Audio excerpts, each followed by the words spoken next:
اللهم صل على سيدنا محمد يا رب صل وسلم دائما أبدا على حبيبك. الحمد لله نحمده ونستعينه ونستغفره ونؤمن به ونتوكل عليه ونعوذ بالله من شرور أنفسنا ومن سيئات أعمالنا من يهده الله فلا مضل له ومن يضلله فلا هادي له ونشهد أن لا إله إلا الله وحده لا شريك له ونشهد أن سيدنا ومولانا محمد عبده ورسوله صلى الله عليه وعلى آله وأصحابه وبارك وسلم تسليما كثيرا أما بعد فأعوذ بالله من الشيطان الرجيم بسم الله الرحمن الرحيم ولا يحزنك الذين يسارعون في الكفر إنهم لن يضروا الله شيئا يريد الله ألا يجعل لهم حظا في الآخرة ولهم عذاب عظيم إن الذين اشتروا الكفر بالإيمان لن يضروا الله شيئا ولهم عذاب أليم ولا يحسبن الذين كفروا أنما نملي لهم خير لأنفسهم إنما نملي لهم ليزدادوا إثما ولهم عذاب مهين ما كان الله ليذر المؤمنين على ما أنتم عليه حتى يميز الخبيث من الطيب وما كان الله ليطلعكم على الغيب ولكن الله يجتبي من رسله من يشاء فآمنوا بالله ورسله وإن تؤمنوا وتتقوا فلكم أجر عظيم صدق الله العظيم. حاضرین کرام، دوستوں، بھائیوں اور بزرگوں، آج میں نے ملک کے موجودہ حالات کے پیش نظر قرآن مجید کے سورہ آل عمران کی چند آیتوں کا انتخاب کیا ہے جو ہمارے ملک کے موجودہ حالات کے سلسلے میں ہم لوگوں کو ایک بہترین رہنمائی اور بہترین رہبری، بلکہ مومن و مسلمان کے لیے تسلی کا سامان فراہم کرنے والی آیات ہیں، وہی میں نے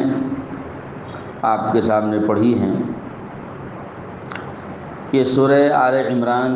چوتھے پارے میں ہے اور اس کی 170 پر 6 نمبر کی آیت سے میں نے 170 پر 9 نمبر کی آیت تک تلاوت کیا۔ 4 آیاتیں ہیں۔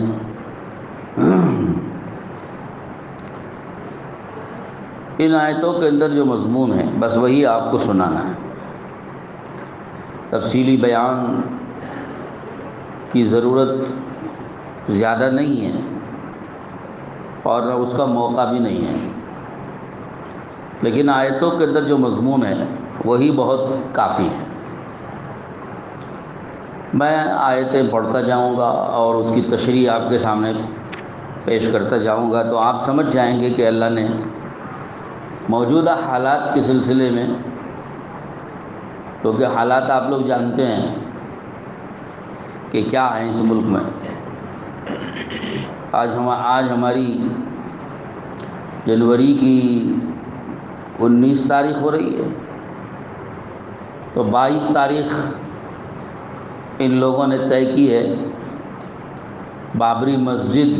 کو شہید کر کے، ناجائز قبضہ اس پر کر کے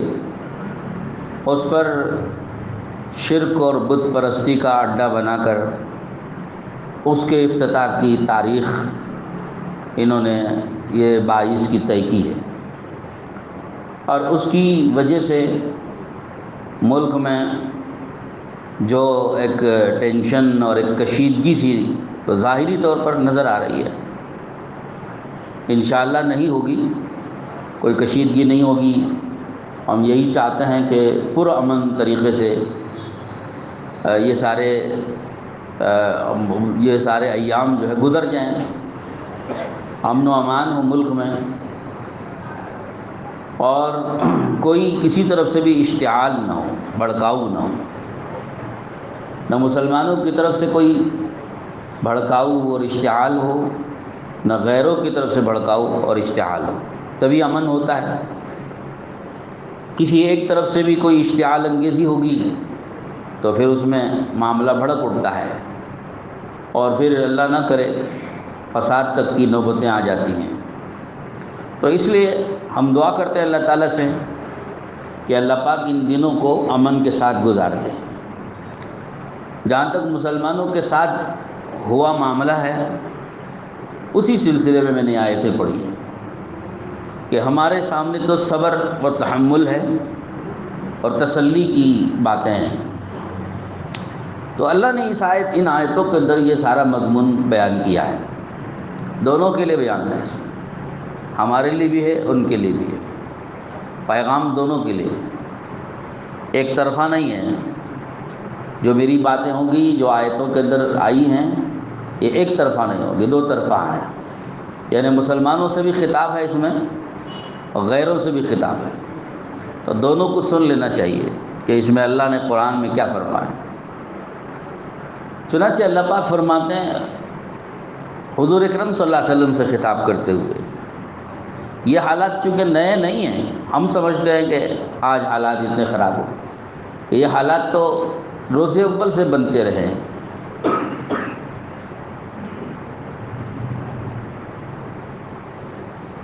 ستیزہ کار رہا ہے، روز اول تھا امروز،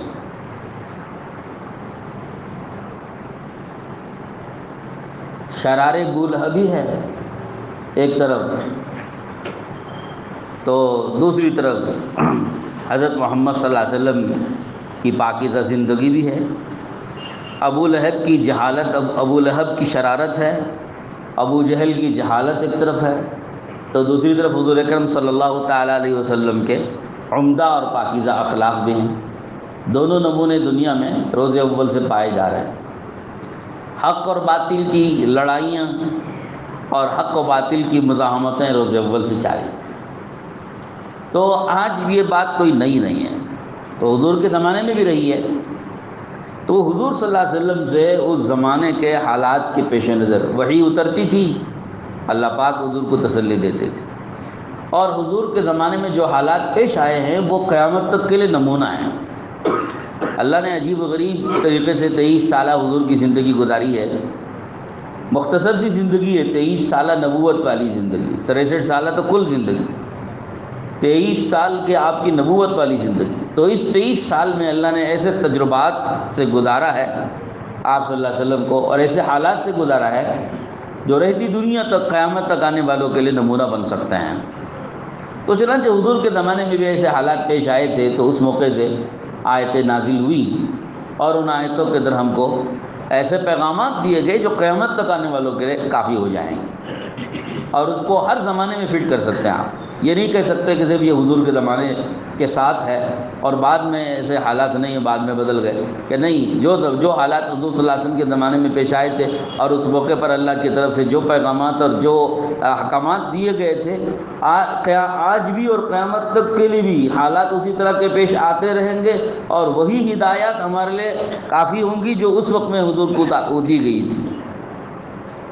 تو چنانچہ اللہ تعالیٰ فرماتے ہیں حضور صلی اللہ علیہ وسلم سے، میں توجہ چاہتا ہوں آپ حضرات کی اور سننے والوں کی کہ دھیان سے ان باتوں کو سنیں۔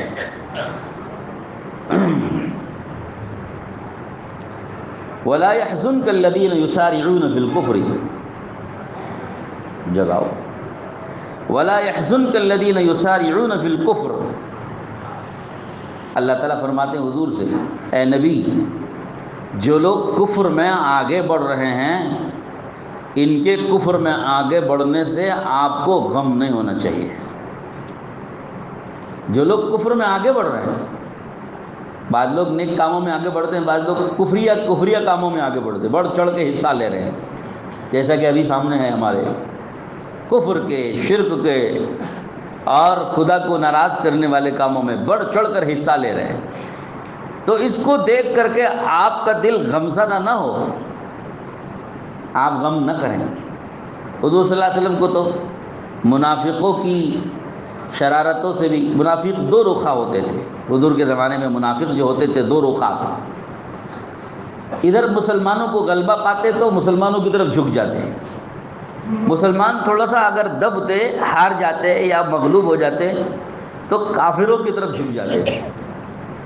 تو کبھی ادھر جھکنا کبھی ادھر جھکنا۔ تو قرآن میں اللہ کہتا ہے نہ ادھر کے رہے نہ ادھر کے رہے، نہ خدا ہی ملا نہ وصال صنم۔ تو منافقوں کا تو یہی حال ہے، نہ ان کو خدا ملا نہ وصال صنم، صنم کے معنی بت کے، وصال کے معنی تعلق کے، نہ کوئی بت ہی سے کوئی تعلق اور بت پرستوں سے کوئی فائدہ ان کو پہنچا، نہ اللہ ہی ملا کہ اللہ سے کچھ مل جاتا ہے، نہ کافروں سے ان کو کچھ ملا، نہ ایمان والوں سے اللہ کی طرف سے کچھ ملا۔ یہی حال ان کا منافقوں کا رہا۔ آپ لوگ جانتے ہیں ٹیپو سلطان شہید رحمۃ اللہ علیہ کو دھوکہ دینے والے، تو ان لوگوں نے جن کے نام، اسی طرح کے نواب سراج الدولہ کو بھی دھوکہ دینے والے، تو یہ میر صادق، میر جعفر، جن کے نام مشہور ہو گئے منافقت میں اور غداری میں، مشہور ہو گئے نام، اور ایسا مشہور ہو گیا کہ لوگ بھی کہنے لگتے کہ میر صادق کے کام مت کرو۔ لوگ کہتے ہیں غداری کے کام، کہ رہے دوست کے ساتھ اور تعاون کرے دشمن کا، یہ تو غداری ہوئی نا، دشمن دوست کا کھا کے ساتھ دے دشمن کا، تو یہ غداری۔ تو الغرض منافقین کا بھی یہی حال ہوتا تھا حضور کے زمانے میں، رہتے تھے مسلمانوں کے ساتھ میں اور اندر سے کفر بھرا ہوا تھا، ساتھ دیتے تھے کافروں کا، بتاتے تھے مسلمانوں کو کہ ہم تمہارے ہیں، اور پیچھے جا کے کافروں سے کہتے تھے کہ اصل ہم تمہارے ہیں، ان کے ساتھ ہم مذاق کر رہے ہیں۔ یہ سب منافقوں کی حرکتیں تھیں جو حضور کو غمزدہ کرتی تھی، غمگین کرتی تھی۔ تو اللہ پاک نے حضور صلی اللہ علیہ وسلم سے یہ فرمایا کہ ان منافقوں کی یہ جو حرکت ہے، یہاں رہتے ہیں ساتھ دیتے کفر کا اور کفر کی طرف جھکاؤ اور میلان دکھاتے ہیں، تو ان کے ان حرکتوں سے آپ غمگین نہ ہوں۔ وَلَا يَحْزُنْكَ الَّذِينَ يُسَارِعُونَ فِي الْكُفْرِ إِنَّهُمْ لَن يَضُرُّوا اللَّهَ شَيْئًا۔ اگر یہ اس طرح سے کافروں کا ساتھ دیتے ہیں اور کافروں کے ساتھ دوستیاں کرتے ہیں، مسلمانوں کی اندر سے مخالفت کرتے ہیں، ظاہری طور پر مسلمانوں کے ساتھ اپنائیت دکھاتے ہیں، ان کی ان حرکتوں سے ظاہر ایسا لگتا ہے کہ کچھ نقصان ہو جائے گا دین کا، اللہ کا، تو اللہ نے فرما دیا یہ اللہ کا کچھ نقصان نہیں کرتے۔ یہ بات میں اس لیے کہہ رہا ہوں کہ آپ لوگ آئے دن خبریں پڑھتے رہتے ہیں کہ بعض سیاستدان ہیں، مسلمان ہیں،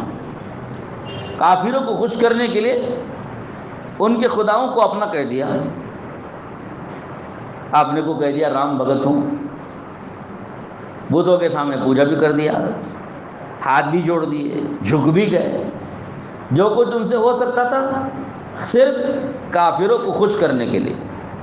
تو رہیں مسلمانوں کے ساتھ، نام رہے مسلمانوں کا اور کرے کام کافروں کے اور ساتھ دے کافروں کا اور باتیں کرے کفر و شرک کی، تو یہ منافقت ہے۔ تو اللہ نے فرمایا اِنَّهُ لَن يَضُرُّوا اللَّهَ شَيْئًا، اس طرح کی حرکتیں کر کے یہ اللہ کا کوئی نقصان نہیں کریں گے، اپنا ہی بگاڑیں گے، اپنی آخرت ایسی برباد کریں گے، نہ دنیا ہی ملے گی نہ آخرت ملے گی۔ اللہ پاک ان کو توبہ کی توفیق نصیب فرمائے۔ ایک بات تو ان کی۔ پھر دوسری بات، یہ چیز کافروں کے لیے بھی ہے، صرف منافقوں کی بات نہیں۔ بے ایمانوں کو آپ دیکھ رہے ہیں روز بروز تعصب بڑھتا جا رہا ہے، روز بروز ان کا کفر بڑھتا جا رہا ہے۔ ناچ گانا پہلے کم ہوا کرتا تھا، اب زیادہ، بت پرستی پہلے کم ہوا کرتی تھی، اب زیادہ، اور شرکیہ اور رسم و رواج اور ان کے عیدوں میں اور تہواروں میں ان کے اپنے مذہبی طریقوں پر جو شدت کے ساتھ عمل کرنے کا معاملہ پہلے کے مقابلے میں اب زیادہ ہوتا جا رہا ہے۔ اور آپ دیکھ رہے ہیں کہ مسجدوں کو ڈھانے اور شہید کرنے کے لیے کوششیں، اور اس کے مقابلے میں بت قدوں کو بڑھاوا دینے اور اس کو خوب تعاون کر کے اس کو خوب فروغ دینے کے لیے اور اس کے لیے بڑی بڑی زمینیں الاٹ کرا کے اس کو بڑھاوا دینے کے لیے برابر کوششیں۔ اور پھر بدقسمتی ہے کہ مسلمان بھی اپنے کو سیکولر بتانے کے لیے ان لوگوں کے ہاں میں ہاں ملا بھی دیتے ہیں، اپنی زمینیں بھی ان کو دے رہے ہوتے ہیں، اپنا مال بھی ان کو دے رہے ہوتے ہیں، تو آپ کو ایک کفر و شرک کو آگے بڑھا رہے ہیں، بڑھاوا دے رہے ہیں، اور جو کافر و مشرک ہیں وہ کفر و شرک میں آگے بڑھتے جا رہے ہیں، روز بروز آگے بڑھ رہے ہیں۔ تو اللہ نے ان کو بھی یہ فرما دیا، ان کے متعلق بھی حضور کو فرما دیا، اس کی وجہ سے آپ کو غم اور آپ کا رنج بڑھنا نہیں چاہیے۔ حضور سے فرما رہے ہیں لا يحزنك الذين يسارعون بالكفر انهم لن يضروا الله شيئا، کافروں کے کفر و شرک میں اور کفریہ اور شرکیہ کاموں میں آگے بڑھتا ہوا دیکھ کر تم کیوں غمگین ہوتے ہو، آپ کیوں رنجیدہ ہوتے ہو، آپ کیوں پریشان ہوتے ہو؟ یہ اس طرح کے کام کر کے اللہ کا کچھ نہیں بگاڑ رہے ہیں، کچھ نہیں اللہ کا بگاڑیں گے، دین اسلام کا کچھ نہیں بگاڑیں گے۔ آپ کیوں پریشان ہوتے ہیں؟ آپ اطمینان سے رہیے، تسلی سے رہیے، اپنا کام کرتے رہیے، اور ان کے کفر و شرک میں آگے بڑھنے کو دیکھ کر کے آپ کو رنج اور غم آپ کا بڑھنا نہیں چاہیے۔ کیا اس میں راز تھا کہ حضور صلی اللہ علیہ وسلم کو اللہ نے یہ نصیحت فرمائی؟ میں وہ راز آگے بتانا چاہ رہا ہوں، خود اللہ نے یہ راز کھولا، اس کی وجہ کیا ہے؟ اللہ فرماتے ہیں یرید اللہ اللہ یجعلہم حظا فی الآخرۃ ولہم عذاب عظیم، کہ اس میں ایک راز ہے، اللہ یہ چاہتے ہیں کہ ان کو آخرت میں کچھ نہ ملے، ان کو آخرت میں انعام، احسان، رحمت، ہمدردی اور جنت اور نعمتیں اور ان کے لیے نجات اور راحت اور عزت میں سے کوئی چیز آخرت میں ان کے حصے میں اور ان کے مقدر میں نہ آئے، آخرت ساری کی ساری ان کی فل اسٹاپ ہو جائے، ان کی آخرت خراب ہو، ان کی آخرت برباد ہو، اللہ یہ چاہتے ہیں۔ یعنی ان کی ان حرکتوں کی وجہ سے اللہ نے ان کو چھوڑ دیا تاکہ یہ اپنی آخرت برباد کرنا چاہتے ہیں تو کرنے دو، یہ اپنی آخرت تباہ کر رہے ہیں، اپنی قبر برباد کر رہے ہیں، اپنی آخرت کو جہنم بنا رہے ہیں اپنی، تو بنانے دو ان کو۔ اللہ یہی چاہتے ہیں کہ اگر یہ کفر میں آگے بڑھتے بڑھو، آگے خوب بڑھو، تاکہ تمہاری آخرت اور برباد ہو جائے۔ یرید اللہ اللہ یجعل لہم حظا فی الآخرۃ، کہ ان کو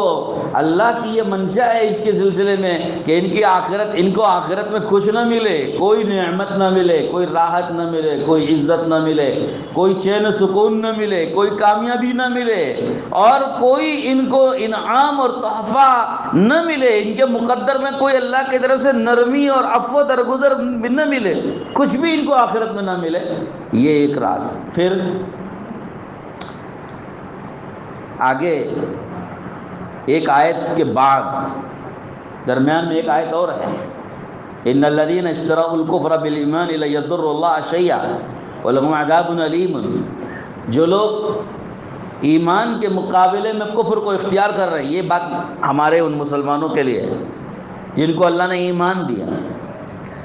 جو لیکن ایمان کے ملنے کے باوجود ایمان والی راہ چھوڑ کے کفر والی راہوں کو اختیار کرتے ہیں، تو یہ ان کے متعلق ہے کہ جو لوگ ایمان کے مقابلے میں کفر کی راہیں اختیار کرتے ہیں، اللہ پاک نے فرما دیا وَلَهُمْ عَذَابٌ عَلِيمٌ، وہ اللہ کا کچھ اِنَّهُمْ لَيَضُرُّ اللَّهَ شَيْئًا، وہ اللہ کا کچھ نہیں خراب کر رہے ہیں، اپنی آخرت تو برباد کریں گے ہی، ساتھ ساتھ ان کو بھی دردناک عذاب اسی طرح ہوگا جس طرح کافروں کو بڑا عذاب ہونے والا ہے۔ اب اس میں اس لیے عرض کر رہا ہوں، یہ درمیان کی بات ہے، یہ بات اس لیے ہے کہ بعض مرتبہ مسلمان خوف کھا کر کے، بعض مرتبہ لالچ میں آ کر، عہدوں کی لالچ میں آ کر کے یہ ایسی حرکتیں کرتے ہیں کہ جو ایمان کو ضائع کرنے والی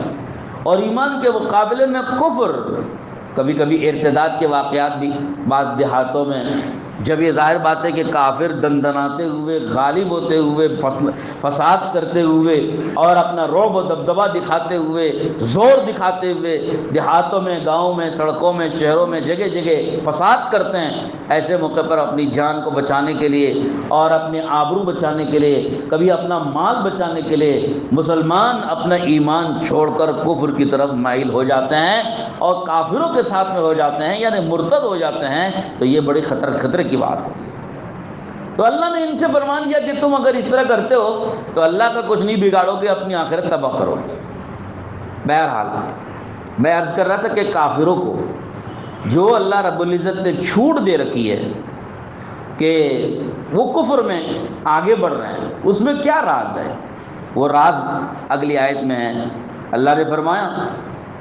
اور یہ خطاب ہے بالواسطہ ان سے، انڈائریکٹلی ان سے خطاب ہے، وَلَا يَحْسَبَنَّ الَّذِينَ كَفَرُوا أَنَّمَا نُمْلِي لَهُمْ خَيْرٌ لِأَنفُسِهِمْ إِنَّمَا نُمْلِي لَهُمْ لِيَزْدَادُوا إِثْمًا وَلَهُمْ عَذَابٌ مُهِينٌ۔ یہ ہے وہ بات جو راز کی ہے کہ اس میں کیا راز ہے کہ کافروں کو اتنا بڑھاوا دے رہے ہیں اور اتنا آگے بڑھنے کا موقع دے رہے ہیں۔ جیسے ہم بھی تو کہتے ہیں نا، پوچھتے ہیں نا کہ بھائی ان بے ایمانوں کو، ظالموں کو، ان دشمنان اسلام و مسلمین کو اتنی چھوٹ کیوں دے رہا ہے اللہ تعالیٰ؟ اللہ نے ان کو کیوں چھوٹ دے رکھی ہے؟ کیوں اللہ نے اتنی مہلت دے رکھی ہے؟ ان کو کیوں پکڑ نہیں آتی؟ ایک سوال ہمارے دلوں میں گھومتا رہتا ہے، تو یہ اس کا جواب ہے۔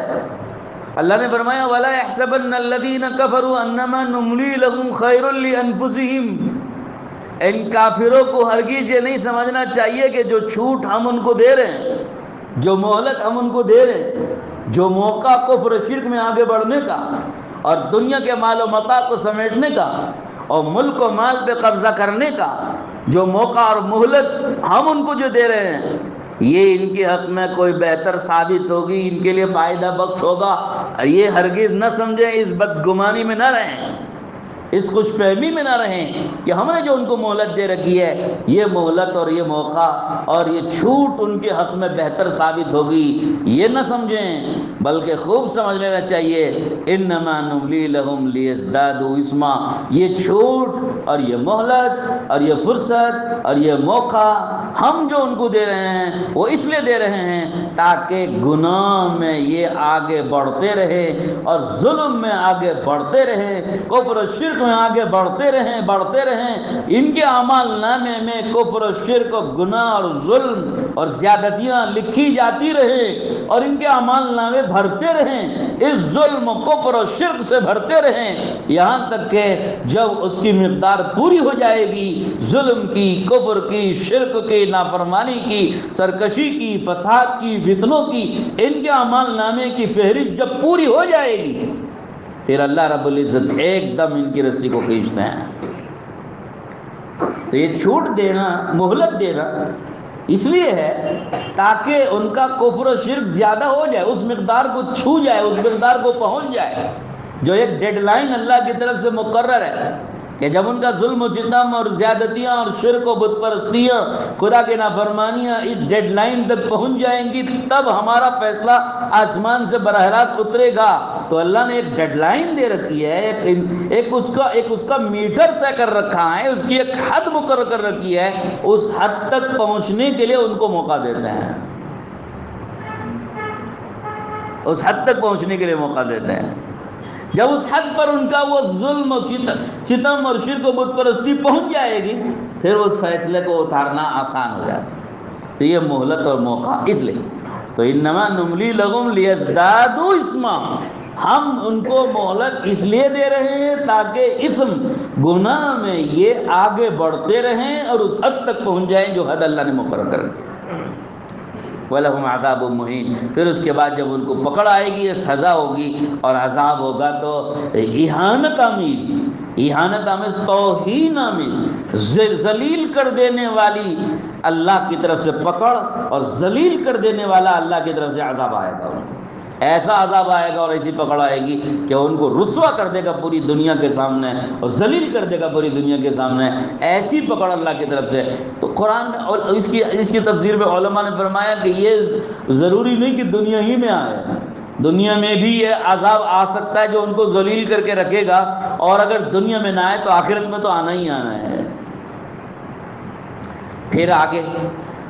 ایک سوال پیدا ہوتا ہے، جیسے ہمارے بعض لوگ نادانی سے یہ پوچھتے ہیں کہ مولانا ٹھیک ہے صبر کریں گے، ہم برداشت کریں گے، ان کو چھوٹ دے کے رکھیں گے، لیکن مسلمانوں کی یہ حالت کہ کمزور، دبے ہوئے، مغلوب، پریشان، مصیبتوں میں، آفتوں میں، تنگیوں میں، حالات میں، آخر کب تک رہیں گے مسلمان؟ یہ کب تک؟ تو اللہ نے اس کی بھی تسلی دی، فرمایا آگے ما کان اللہ لیذر المؤمنین علی ما انتم علیہ حتی یمیز الخبیث من الطیب،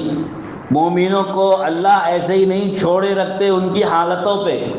بلکہ ان کی مومنوں کی یہ حالت اس وقت تک قائم رہے گی جب تک کہ اللہ رب العزت خبیث اور طیب کو الگ الگ چھانٹ نہ لے۔ خبیث کے معنی ناپاک اور برے اور گندے، اور طیب معنی پاک، یعنی ایمان والوں پر یہ حالات اللہ اس لیے اس وقت تک رکھیں گے جب تک ایمان والوں کی چھٹائی نہ ہو جائے، ایمان والوں کو چھانٹ نہ دے، کون اس میں سے پکا مسلمان ہے اور کون کچا ہے، کون سچا ہے کون جھوٹا ہے، کون دین پر، اسلام پر، ایمان پر، اللہ کے حکم پر جمنے والا ہے اور کون اسلام سے اکھڑ جانے والا ہے، ہم وہ چھانٹنے کے لیے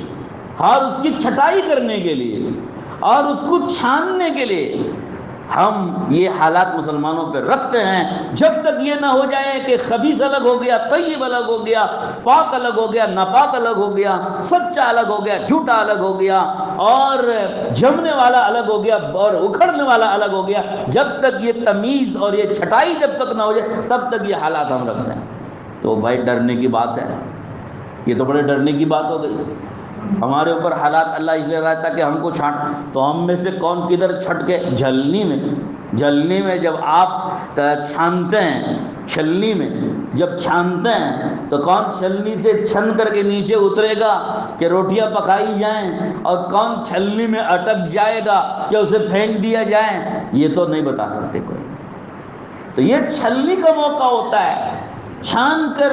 پکے سچوں کو علیحدہ کر کے ان کو اللہ پاک دین پر جمائیں گے، دین ان سے کام لیں گے، ان کے ہاتھ پر ملکوں کو، علاقوں کو فتح کریں گے، اور ان کے اعمال کی بنیاد پر مددیں و نصرتیں اتریں گی، اور جو چھنٹ کے الگ ہو گئے، کچے نکلے اور کیا کہتے ہیں جھوٹے ثابت ہوئے، اللہ رب العزت ان کا کیا حشر کرے گا، اللہ اعلم بالصواب۔ تو اللہ پاک فرماتے ہیں کہ ہم یہ حالات مومنوں پہ اس وقت تک رکھتے ہیں۔ تو یہ چند آیتیں تھیں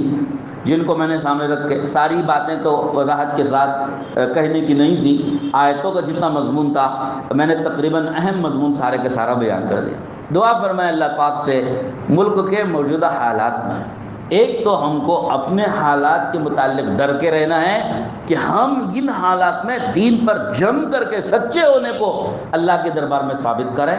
اور کافروں کے اچھے حالات کو دیکھ کے ہم بالکل نہیں گھبرائیں گے، مایوس نہیں ہوں گے، غمگین نہیں ہوں گے۔ ہم کہیں گے کہ اللہ کی حکمت یہ ہے کہ ان کو مہلت و موقع دینا ہے ایک وقت تک کے لیے، ہم بھی موقع دے رکھیں گے۔ ناچو جتنا ناچتے ہیں، اور موج کرو جتنا موج کرتے ہیں، مزے کرو جتنا مزے کرتے ہیں، تاکہ تمہارا اعمال نامہ مضبوطی سے کفر و شرک و ظلم سے جب تک کہ بھر نہ جائے اور بٹن دبنے تک کا وقت نہ آ جائے۔ آخر دعوانا الحمدللہ رب العالمین۔